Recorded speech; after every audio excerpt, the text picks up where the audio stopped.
speaker that we have. Please join me welcoming a speaker whose profound insight and expertise in sales have made her a sought-after voice in our industry and equally a great contributor to the Growth Conference. Please, the lovely Erica Franklin. I'm sure she's here with us. Erica, can we have Erica up? Erica? Oh, fantastic.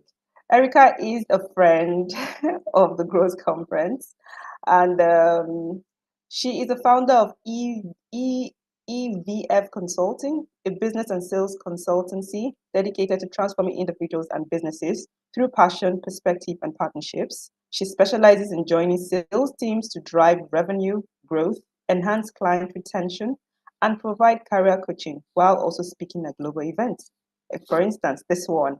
As a director of sales for Sister in Sales, Erica plays a significant role in securing new businesses and expanding partnership for a global community of over 10,000 women of color, promoting sisterhood, career development, networking, and upskilling.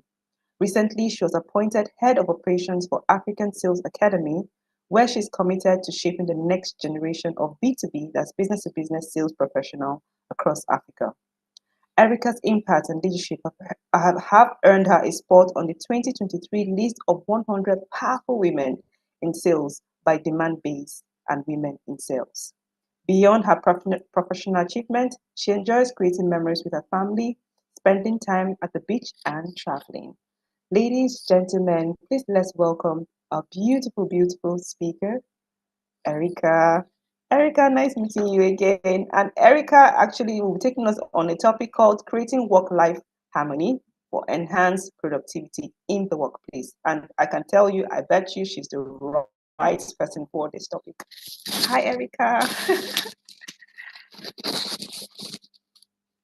You need to unmute.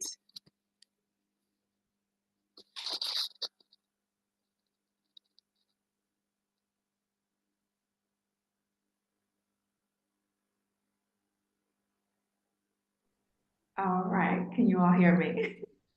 Sure. Great, so thank you so much for having me back.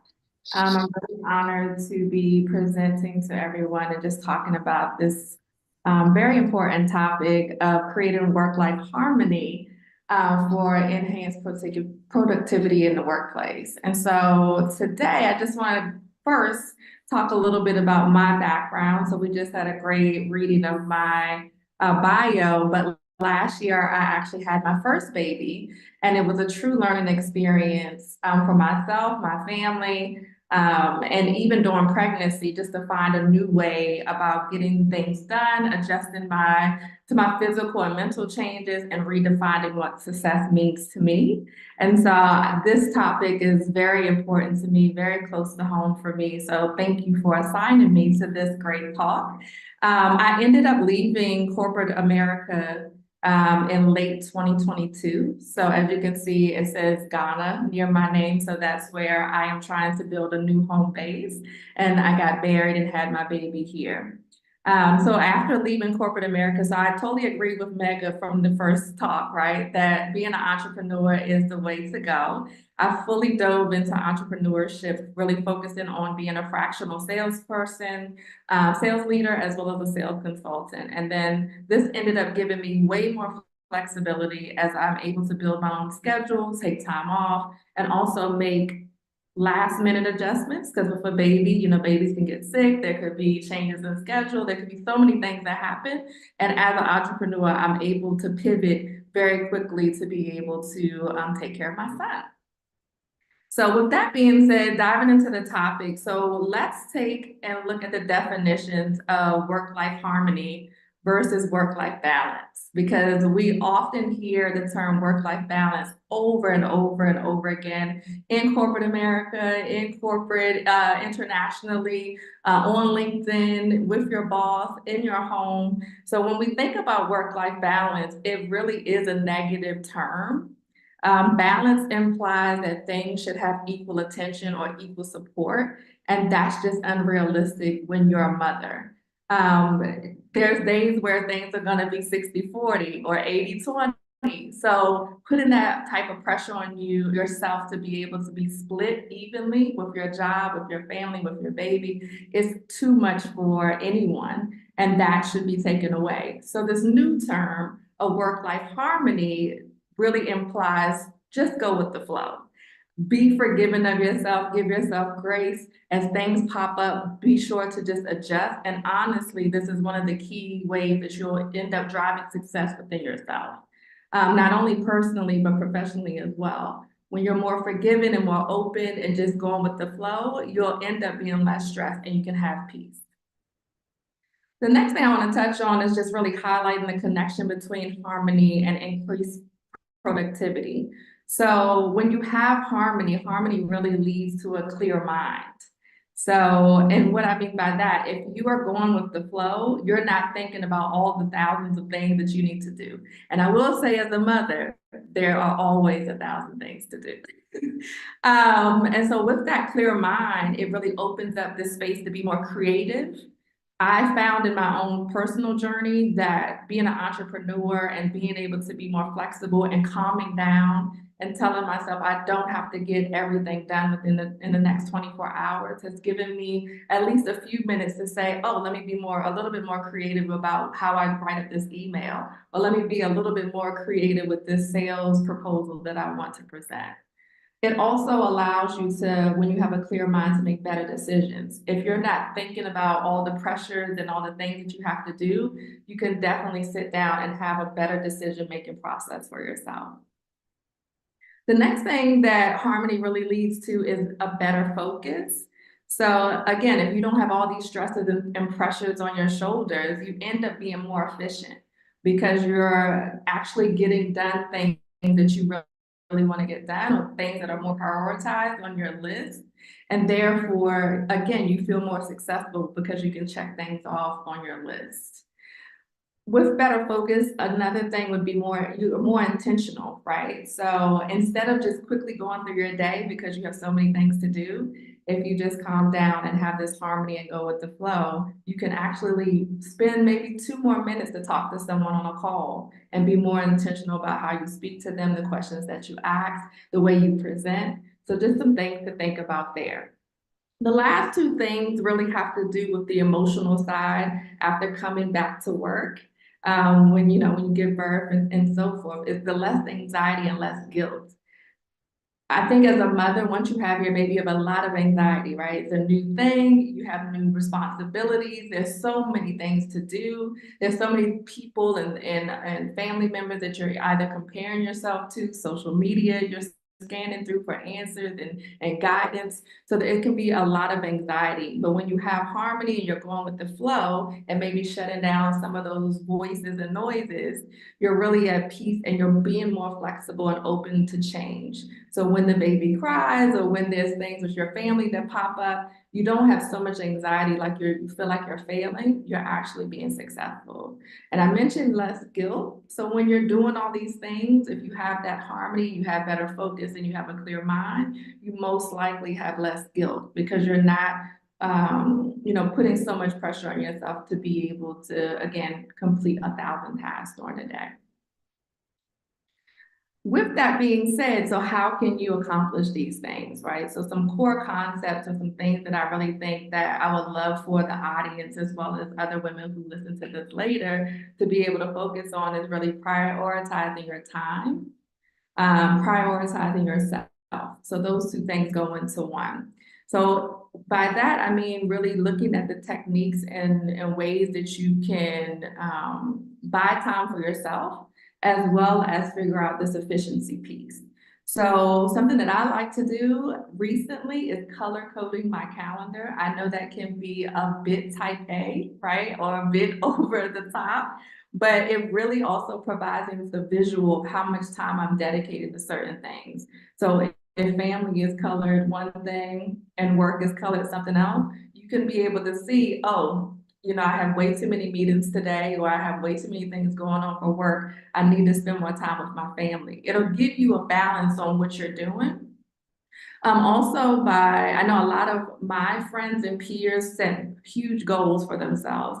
We all want to be aspirational. We all want to be winners. We all want to be at the top of our careers, but set small goals. Those small goals are more achievable. And I talked about this in another talk. Those small goals will help you see your success over time. And I hate to say this, but take baby steps, right? You have a baby, so let's take some baby steps. When a baby is walking, they're not putting so much pressure on themselves to get it right the first time. So don't do that to yourself. The next thing would be a short list of daily things to get done for yourself. So I like to do a top 3 or top 5. And again, this is going back to the small goals, but it'll help you see that you're actually accomplishing things instead of that you're failing every day or that you didn't get everything done. But you did get what you needed to get done in your short list of things that you had to do for yourself. The next thing in regards to, steps you can take to actually achieve harmony would be boundary setting. So discussing the importance of clear work and personal time boundaries with other people that are in your life. And so when I say this, I'm not just talking about your manager. I know we're talking about work specifically, but where are you really going to find help will be your family and friends. So they can also help you accomplish your boundaries. So if you don't want to be on your computer all day doing work and you don't want to be stressed all day, let's reach out to the people that really love you the most and see if they can help you watch the baby, be there for a support system while you sleep, asking them for any type of advice or help, or even just asking them to talk to you, just to talk you through your thoughts and so forth. And then the other thing I would like to say about boundary setting is having a shut off time. So something great that a lot of phone companies have done, right, is instilled these techniques where you can actually shut off apps on your phone. So you can set timers on how long things can be up, and it'll make you feel guilty. It'll pop up and say you have 1 minute or you have 30 minutes left. Get everything done and shut it off. So then that way you can spend your time with your family or you can have silent time for yourself. So that is really helpful as well. And then maybe having somebody who really is keeping you accountable, whether it's a coworker or someone else that is in your life, to say, oh, it's 6 p.m. You shouldn't be on that computer. I'm shutting it down. I will tell you, my husband's very good at that. So to make sure that we get our family time and we keep the love, right? So that is very important. The last thing I'll say around, steps you can do in regards to really building out and making it a priority in regards to concepts is this mindfulness and stress management. So going into motherhood is very stressful. It's definitely a celebratory time, but it's a change. And so you just need to take some time to really think about what that is going to look like for you with all of these different changes that are going on in your life. Some of the things that I would definitely highlight are finding time for yourself.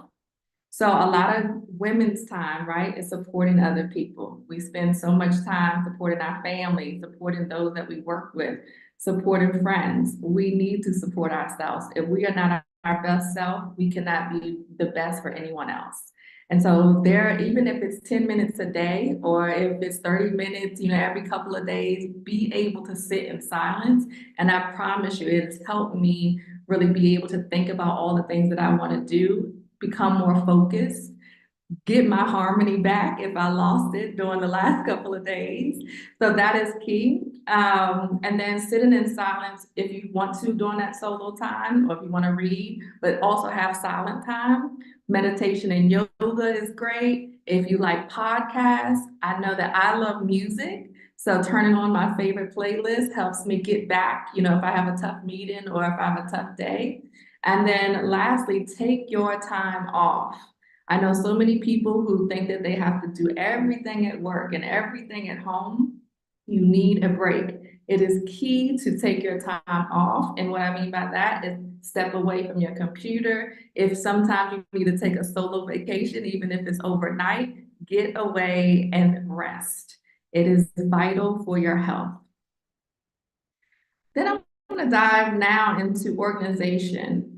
So really looking at the jobs and the companies that we work for, and even if you're an entrepreneur, some of the things that we can really focus on the other side. So I just talked a lot about what we can do as an individual. What can companies do, and what can leaders of and other partners, like if you're an entrepreneur, I'm sure you work with other companies and so forth, and what can they do to help women when they could get back to work? So I like the first thing I'm going to mention, because holding firm to work schedules and agreements.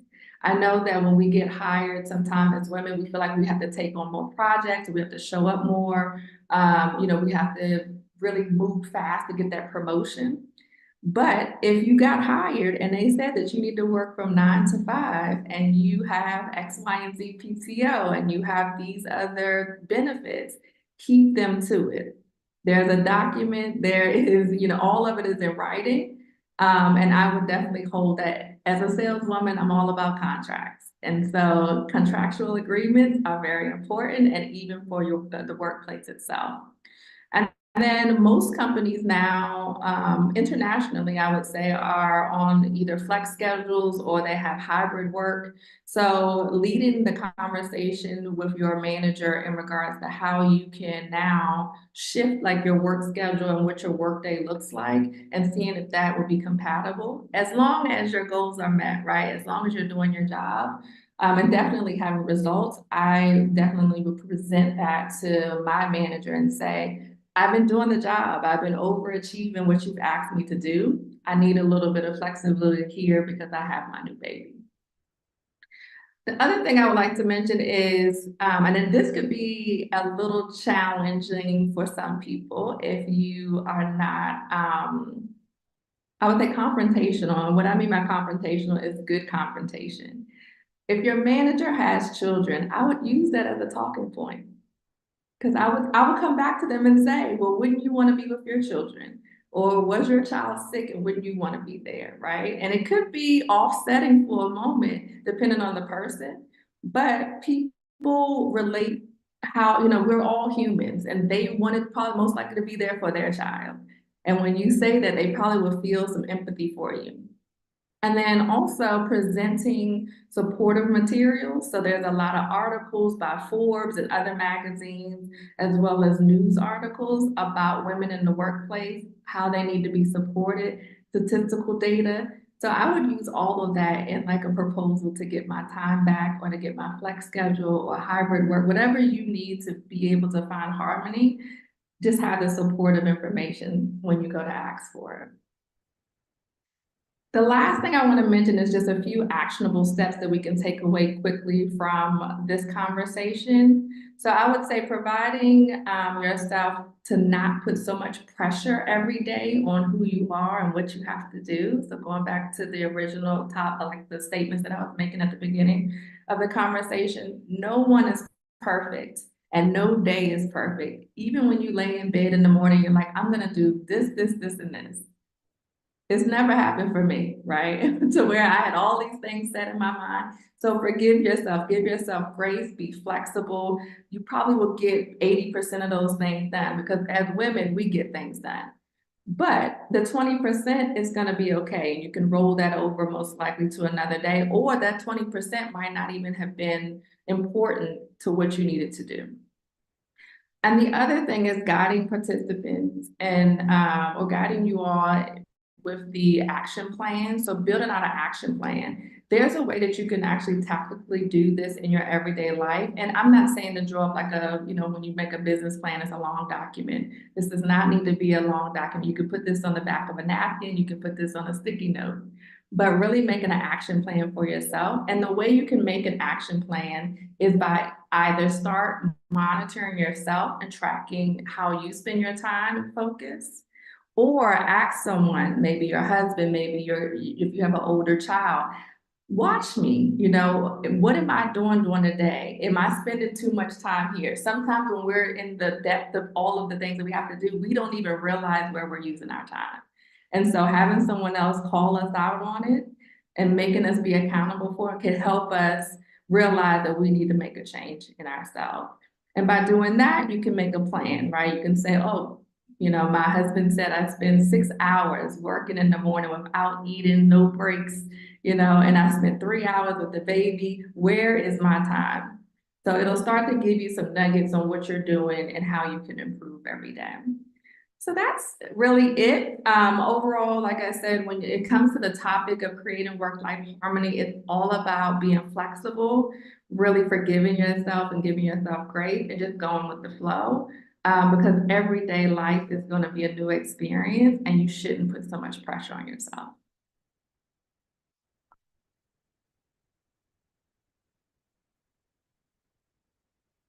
Wow, Erica, thank you so much. Thank you so much. One thing I like Erica is she's going to give you action points. Do this, do this, do this. And you're just going to start implementing them because they're just fresh out of her own book. She's doing it already. So it's realistic. You can start doing it this moment. You can get out your, to-do list, color code it right now. You can do it. You can get your accountability partner right now and tell them, I want you to do this right now. And that's she's a saleswoman, obviously. She's speaking like one. We're doing this, we're doing this, we're doing this. Thank you so much, Erica. Thank you so much, Erica. And I'm going to take like a few questions right now. And one of them is how can I overcome guilt of stepping away from work to focus on my personal life, especially in a high pressure environment? And this question is for me because I tend to be an overachiever. Right now, I'm on holiday and everything is going wrong at work. I really don't care. This is really important for me. That's why I came here. But sometimes I feel guilty and I accept work because, I don't want things to get bad. So this question is for me. How do I manage that? Maybe every other person can hear as well. How do I manage that? Sure. So I guess the way you set up goals at your job, right, and what you need to achieve, and all those things that are putting pressure on you, what goals do you have now that you're either on vacation or you're taking off from work, right? So outside of work, what goals do you have with your family? What goals do you have for yourself? Do you have a spa date for yourself? Do you have like different things that you can achieve outside of work? That is what is going to help you step away from the guilt because then it's you focusing on these new goals that are not associated with your job, but now associated with your personal life and your personal health.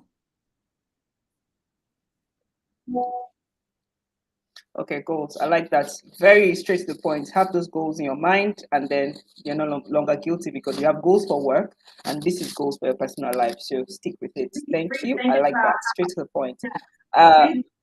Really rethinking about how you're using your energy. Your focus and your energy are really on work, and achieving there.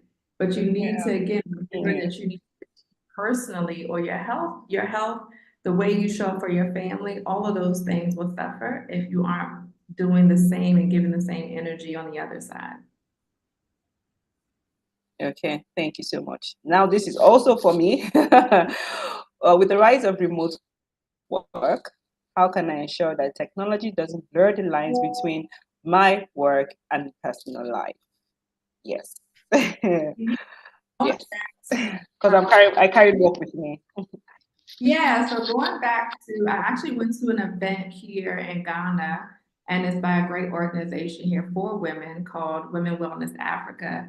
And they had a panel discussion. And one of the women, they work at Samsung that was on the panel.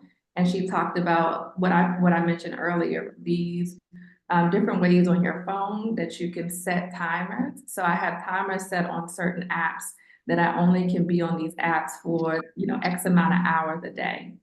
And then once I get close to that, it actually notifies me, hey, you have X amount of time left. And it then calls you out. It's like a person telling you, an accountability partner saying, you have spent so much time on your phone, we're done, right? You need to go and be with your family or go and rest. So that's the one way that you can definitely work with technology to be in your favor. The other way is to turn off notifications. So many notifications if you're using Slack, if you're using email, if your phone is ringing, like all the ting, that's what I call it. If you turn some of these things off, it will allow you to have peace. And yes, those things are probably still like emails are coming in, notifications are coming in, but you don't need to hear them all the time, right? Especially if you're not supposed to be on the clock for work. Okay, great. Timers for your apps. Like I said, very actionable. So our very next question is, what's the first step you recommend for someone struggling to find balance in their current routine? Yeah, so this can be a tough one. There are a few things that I would like to talk about, therapy being one.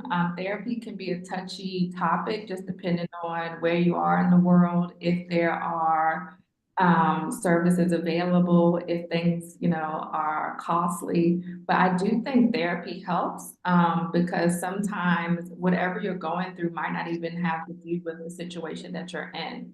So there could be something that you're struggling with as a mother or as a career woman, and it has no relation to the actual job or your family. It could be something that happened to you earlier in your life. It could be something that happened, that impacted you that you watched.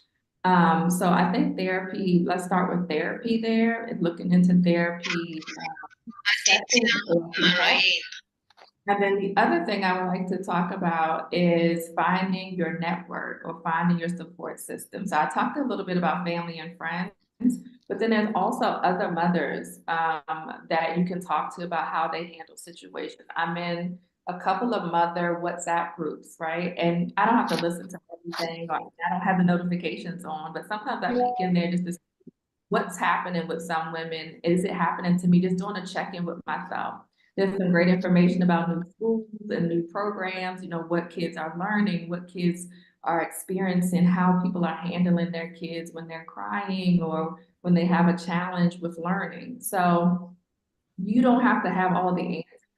There are networks of people that will step in and help, and finding someone that's in the same position as you can be great, right? So if you can find someone you trust and you can find someone that's relatable, that can be a great way to really look at how you're struggling to find balance and talking to somebody about how they do what they do on their end. Okay, fine. Thank you so much. So we have Judith here, who is asking, how do I overcome the guilt of being so naive at work after kids? She's recounting her experience that she once returned to work with same responsibilities that she carried out naturally, but it looks like she had forgotten everything. How can she get the right support? How can she get back to the achiever that she Yeah, was before after kids? this is what we call mommy brain, right? And I still have it actually. Still after a year, I'm forgetful of certain things. So the ways that I handle this is I will go back to the calendar blocking, right? There's things that I actually need to take action on in my calendar, and there's also reminders. So, like for instance, Google Calendar will allow you to make tasks. So, if I'm very forgetful after a week of this one task, I might put it in my phone, right? To just pop up, just to remind me every day that, this needs to be done in 10 days or something like that. Or there are times when I actually write things down. So I have a ton of lists in my notes app just to keep my thoughts together and for me to refer back to.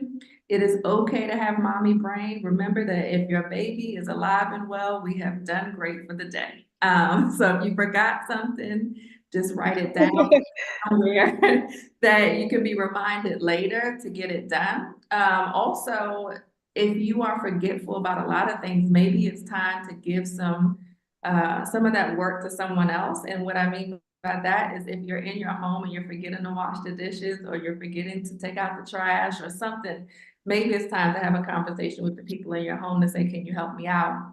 I have, I have all these other things I need to think about. Can you take on these new responsibilities so I don't have to forget about them every day? Oh, fantastic. Mommy brain is real. So everybody be fine. Mommy brain is real.